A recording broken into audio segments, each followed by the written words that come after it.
Joe Forrester is a former businessman and deacon who dreams of hosting a retreat at a local hotel with a mysterious background.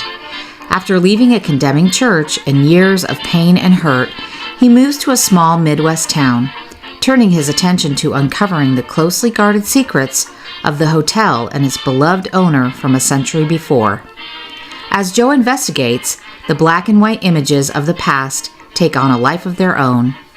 Karl Forehand uses his fictional story to illustrate real-life struggles and recovery from the trauma of life and organized religion. He weaves the past and present storylines seamlessly, demonstrating how religious trauma and life within a community can lead to personal and social oppression. As a response, he purposefully shifts the focus to a journey of self-love and self-realization, acceptance, and forgiveness. In the end, the valuable secrets uncovered are the ones within.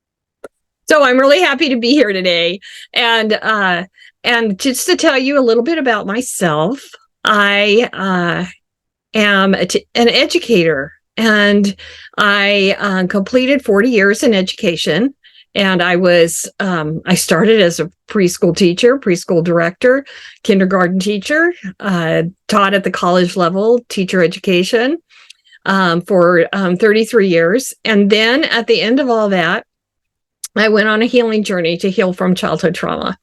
And that's kind of how I ended out in the trauma world. So currently, I am an author. I have 4 books, and I'll be talking about those a little bit later on. So I'll just mention that now. The latest one is Trauma in the Pews, and that the impact of faith on faith and spiritual practices. And that's kind of how I end up here at this.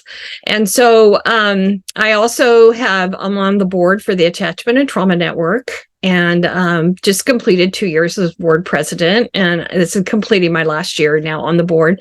And then I also teach for Tabor College in their master's in education in neuroscience and trauma. And I'm teaching a class for them right now and acting as distinguished visiting professor. And so along with my writing and advocacy work, that's kind of summarizes my life.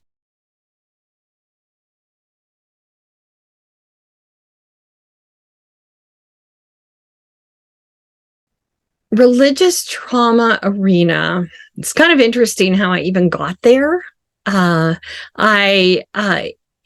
was never my intent. You know how life takes you places where you do not expect to go. And so what happened was, as after I had healed from childhood trauma, I published a book, and I started listening to stories, listening to people's stories. And inevitably, what would come about is because I had been in the Christian world all of these years, so most of the people talking to me had some kind of background with that.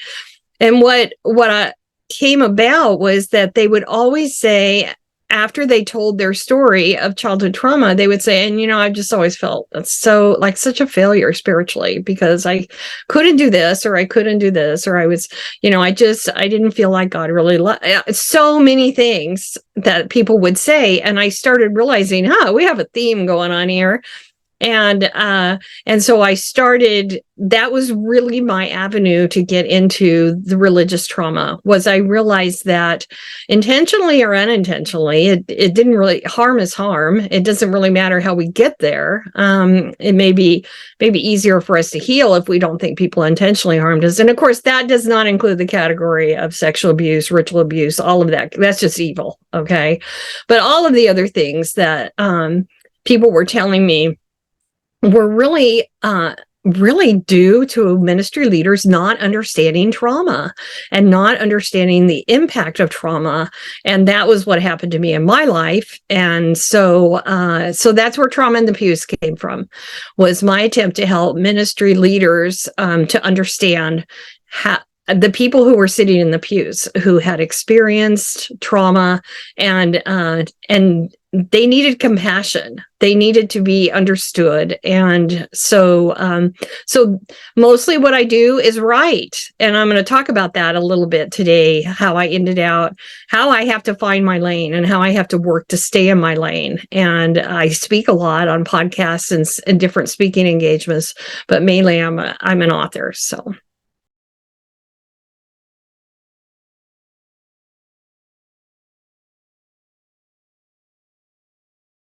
I'm a storyteller. Everything has a story. And so when I thought about that question, and I thought, how do I want to explain purpose? And it has to be a story. So when my parents were alive, my mother had a box of pottery dishes, nice dishes, that got dropped by movers. And so they were just in pieces. And so my dad, being handy and loving my mother, decided that he would just make a cross and put all the pieces of pottery on the cross. And so when she passed and he packed up the house, I said, I want the cross, but there was no room for the cross for me to take it. And so I was asked to do a presentation at the college I was teaching at in chapel, and it was on the theme of the cross. And I thought, oh, well, there's no room at the cross, right? There's no room for the cross. And so I started thinking about the cross.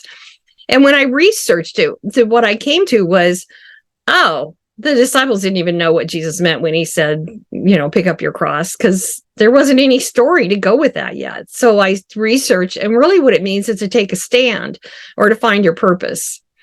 And so then I started thinking about, what was Jesus' purpose? It wasn't the same as what my purpose is. Everybody has a different purpose in life. And so a lot of us who've ended out in the arena with religious trauma, we're finding our purpose, and it looks different from everyone. I mean, it looks different for it looks different for everyone I know. Their purpose comes out in a little bit different way.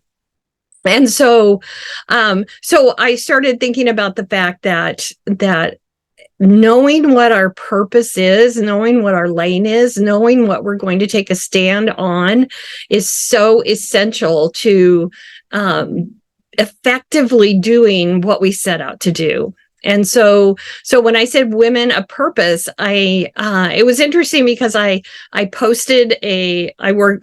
admin a page, and I posted a meme, and it was about healing later in life, which I didn't begin my healing journey till I was 60. So here I am, 65, and I'm trying to find my purpose in life, And so I posted a meme, and all of the I don't know how many, 70 people weighed in and said, yes, I'm 60, I'm 50, I'm 70, and they were healing, and they were looking for purpose. And so I think that it out of that, I realized that it isn't enough to heal, but then there's purpose that comes out of our healing.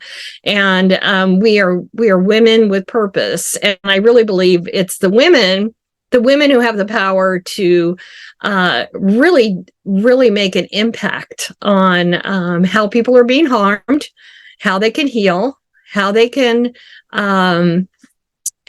find purpose, and that's kind of where that title comes from.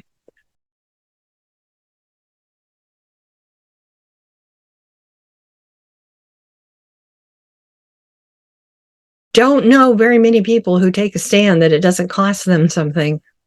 I really, I know that it's cost me my decision to be in this arena. I thought that it was going to really, like, people are going to attack me and, all that stuff that survivors think, catastrophic, and that never happened. People have been very, very kind to me. But it has cost us financially, right? And it has cost me health-wise. In fact, I took September off because, and that's partially what I'm talking about today, is that I didn't fully understand how to stay in my lane and follow my purpose in order to do good self-care. So I would say, if there's anything that has been a cost to me, it's been that I'm 70 now, and I find it harder and harder to do what I'm doing, because it is a cost. It is, but it is purpose at the same time. So that's a great question.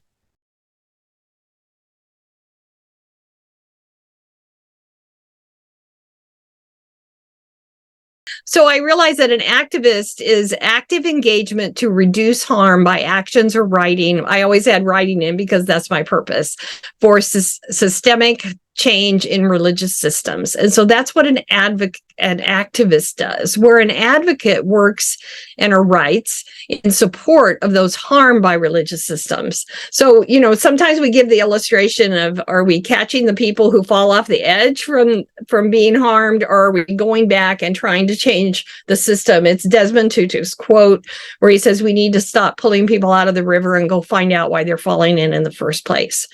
And so I'm not saying that one should be one or the other, but I think that when I get confused, and I do both.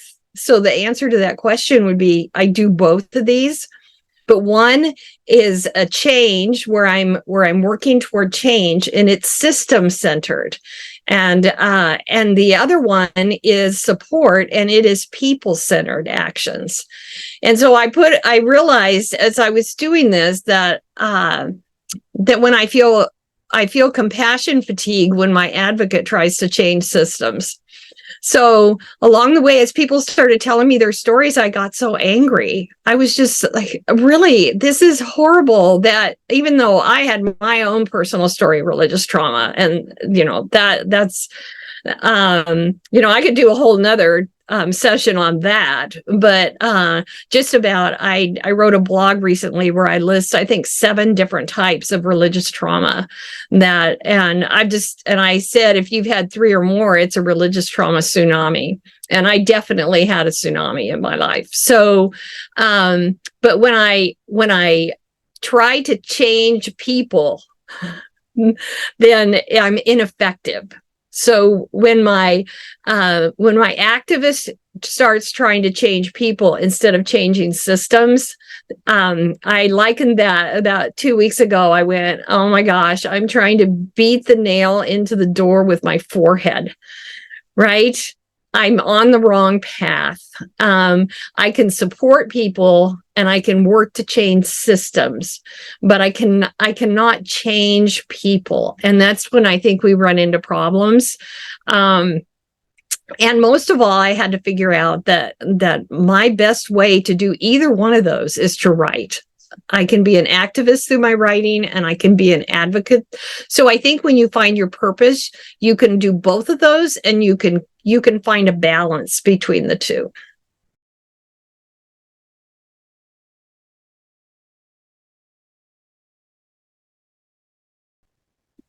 Okay, when I started looking at this, I went, so the church is pretty happy for me to go out there and be an advocate for the people, support people who are hurting. When I start to do activist work, they're like, wait a minute, right?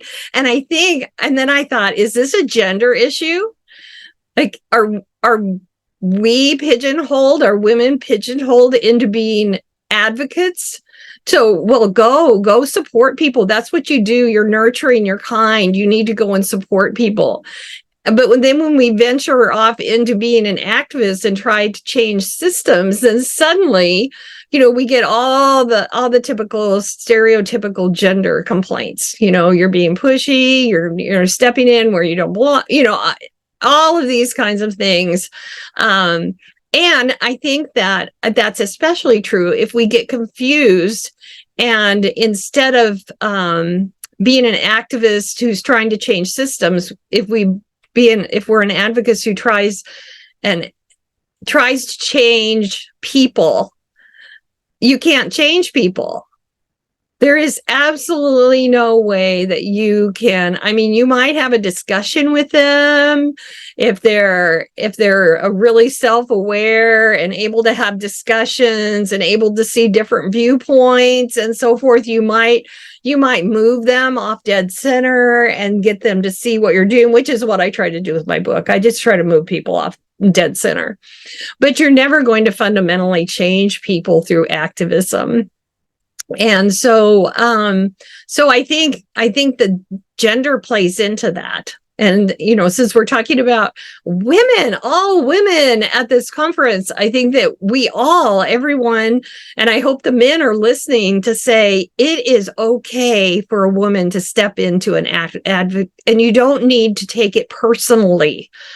If we're trying to change a system, that does not mean we are attacking you as a person.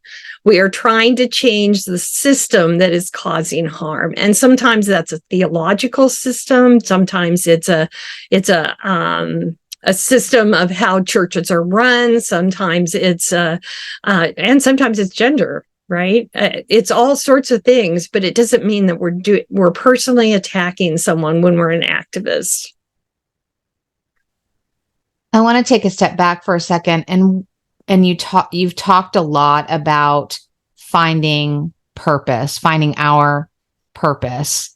So what would you say is the best way for someone to find their purpose? I think the best way to find purpose will always be embedded in your story. And so I have lots of skills that I could have utilized in my life aside from the trauma that happened to me.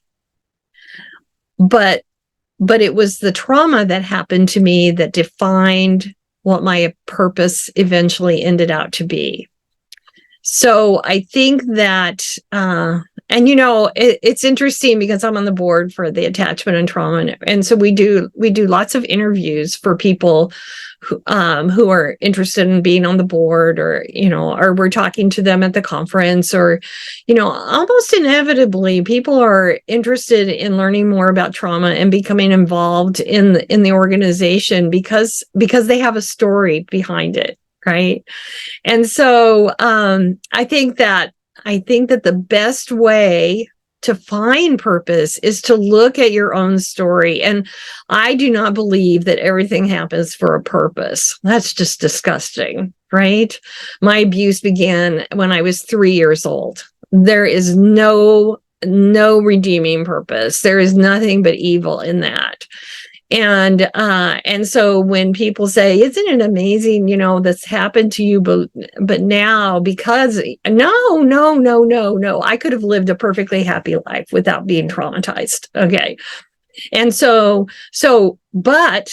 I get to choose. I get to choose if I want to build purpose out of that, great. But I don't want anyone else to say, oh, that must be your purpose. Because then we run into where we're saying that somehow God was in that. God was not in that. And so I think that we can take what happens to us and we can heal, first of all, because without fully healing, you end up being a really angry activist. This is where you end out, right? And you have to have a little bit of anger to be an activist. You can't just be like, oh, everything's dandy and then go out and be an activist. That's not going to work. Okay. I mean, you're fueled by your story and by the things that are happening that are wrong. But there's a difference between anger that comes out of purpose and anger that just comes out of just, you want to burn the world down. There's two different things. And so, that purpose and story fit together.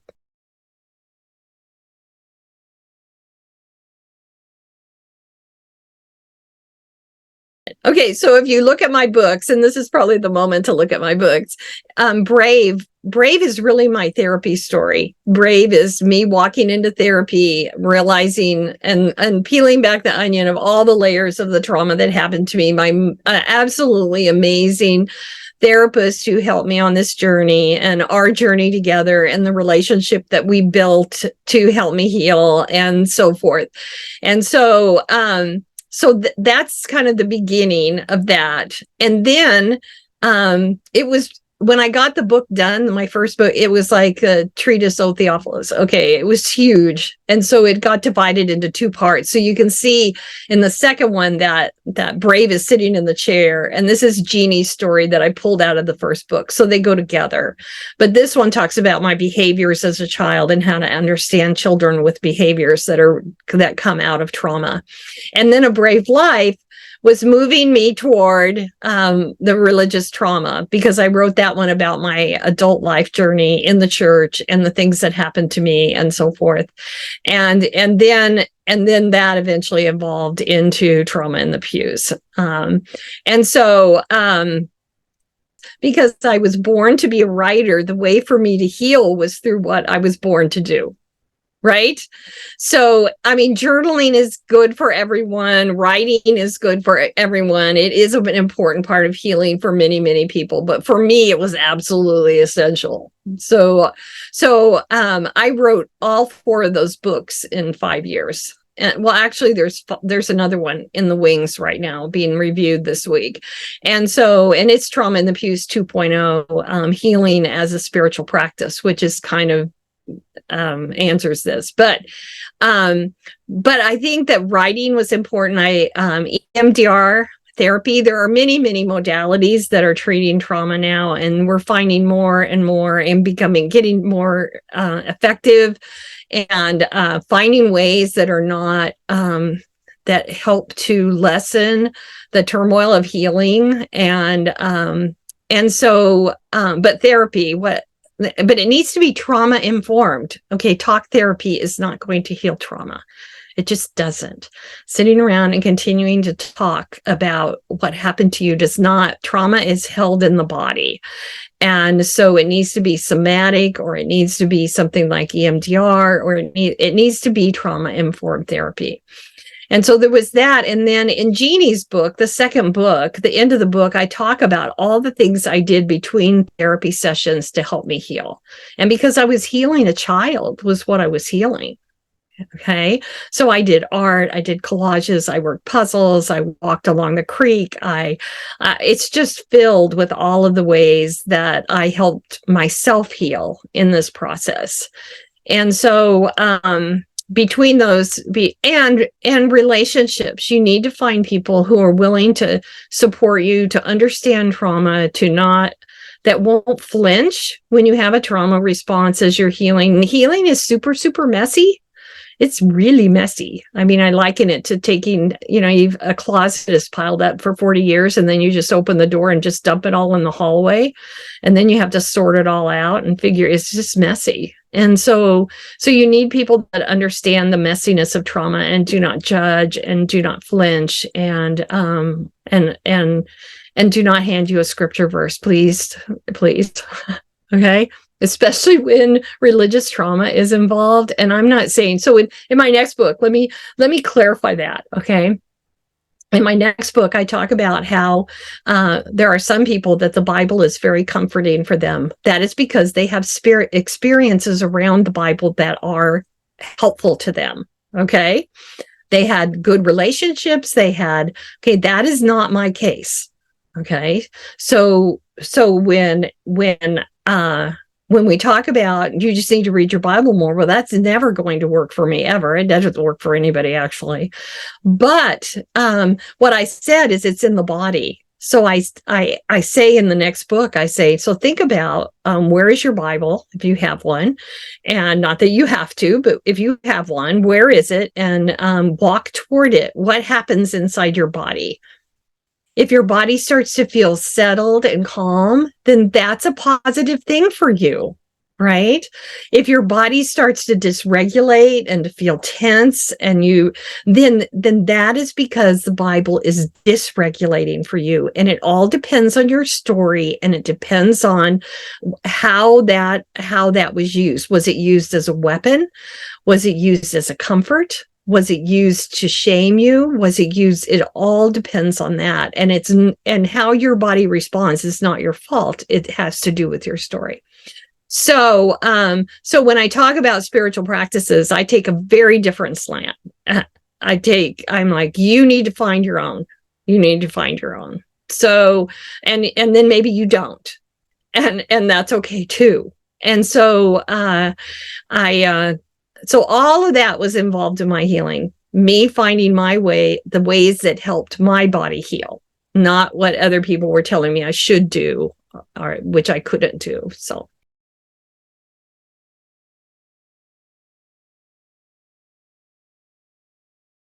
What would I say to men? Well, the interesting part is I wrote Trauma in the Pews kind of to say it to men, because I was writing for ministry leaders, and for the most part, ministry leaders are men. Right. And so I knew that I had written 3 memoirs, and that unless a man completely respected me, wanted to understand me, was deeply involved in understanding, or unless I asked for an endorsement, that men do not read survivor stories. Okay, so I don't know that you can walk into a pastor's office across America and what percentage of men would have stories written by women survivors. I would say it would be almost impossible to find that. They have theology books, they have leadership books, they have, family counseling, they have counseling books, they have everything, but they do not have women's stories. And it feels really disrespectful that men will not read our stories. And so my illustration for that is that I was speaking at a ministry conference, and interesting, I spoke to the early childhood section of the ministry conference, which was mostly women, of course, because women go into early childhood, and because we have designed roles anyway. But I was speaking. So most of the people who came to even though I did a session on trauma in the pews for the main conference, most of the people who came to our booth were women. So I was off speaking, and my husband was sitting at the booth, and a man came up, picked up the book, was looking through it, very interested in the book. And then he looked up at my husband and said, "So you're the author?" And Scott said, "No, my wife is the author." And he closed the book and set it on the table and walked away. Okay. So when I came back, Scott, my husband is like, "You're not going to believe what happened." I go, "Oh, I do believe what happened. I do believe what happened." And it was a wide variety of denominations, and the men, Karl, men have been so supportive of me, and they have passed me on podcasts. And so I do not bash men, but I'm just saying, if you really want to understand what it is like to be a woman in this religious world, and to be abused, and to be diminished, and to be not listened to, then you need to read our stories. You need to read our books. You need to come to this conference and listen to the women that speak. And I'm so appreciative of any man that is listening to me right now. So my abuse from the age of 3 to 23 was all men in the church. And so there's very little logic that I have that I am doing this work and that I actually want to speak to men and have them do a better job. But you can do better.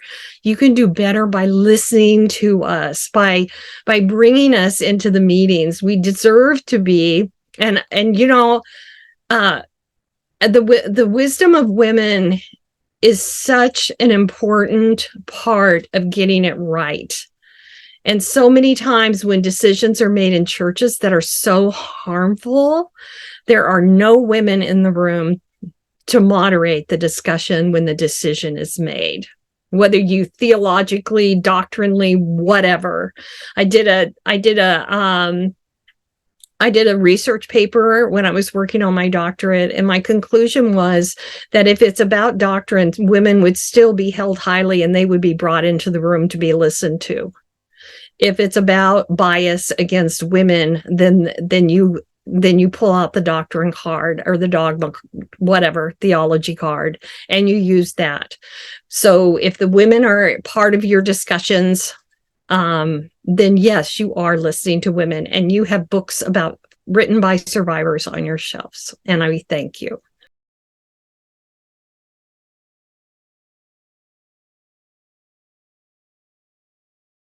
If I could put a message on a billboard to the whole world, I would say there is such hope and purpose in healing. And then it's never too late to heal. But that's interesting because when I first started and I wrote Brave, and the bicycle is my bicycle when I was a little girl. And that's become everybody adopted it. So I have the bicycle on everything. And I had a picture of a little girl, and it was a billboard. It looked like a billboard. And it said, helping the world heal one child at a time.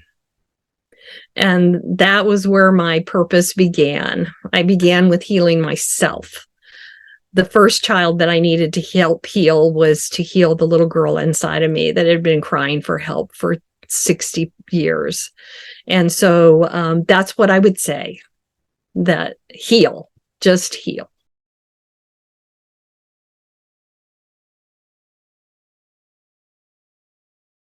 I have been working on, I help with a group that before I joined the group, it's a page that on Facebook that was originally started to help people understand dissociative identity disorder, and it has a much broader audience than that. Even though we do try to help because it's such an important part for early childhood trauma. And that's where it's a coping mechanism, and we call it a response to trauma.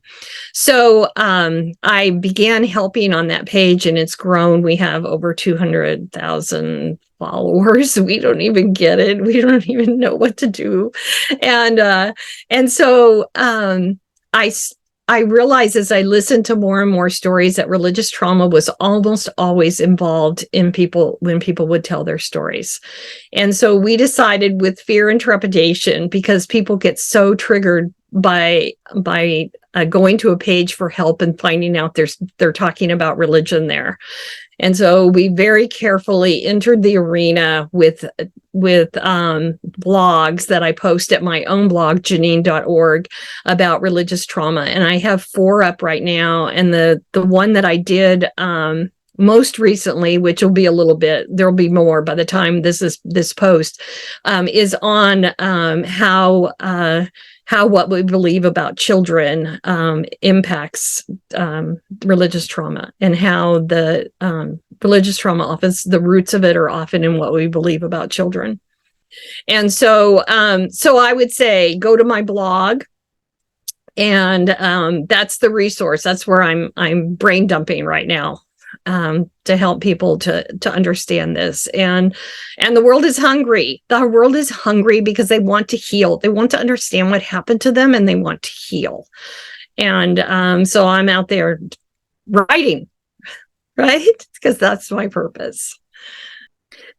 Also, I'm on all social media, not very much on Twitter, because I don't like sometimes what happens there, but all the other platforms, Instagram, I have an author page. I do several pages actually on Facebook, and so I have podcasts, tons of podcasts. And so if you Google my name, and I won't say giggle like I did one week when I said that, if you Google my name and podcast, a bunch of my podcasts will come up.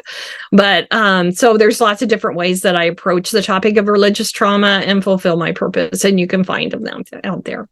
So thank you for coming. Thank you for listening. I know that I'm going to be answering questions in a minute, and so I'll be prepared for that, and I'm excited. Please ask me questions. I love questions. And again, thank you for coming and listening.